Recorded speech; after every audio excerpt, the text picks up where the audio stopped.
Rajkot ward number 13 main line તૂટી જતા રોડનું કામ ચાલુ કરતા પાણી લાઈન તૂટી ગયેલ.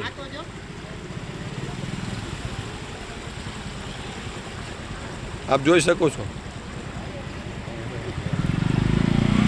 આ રોડનું કામ.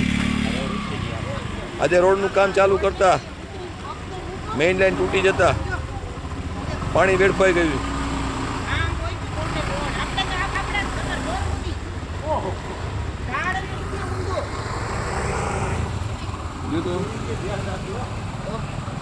વોર્ડ નંબર 13 પંચીલ સ્કૂલ પાસે આ ડામરનું કામ ચાલુ થતાં મેઇન લાઈન તૂટી ગયેલ.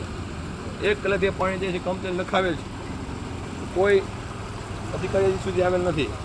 આપ જોઈ શકો છો રોડ તૂટી ગયો. લોન આ વસૂલાત રોડના કોન્ટ્રાક્ટર પાસેથી કરવામાં આવી લોકોની માંગ છે. જો આખું ઉચકી ગયું.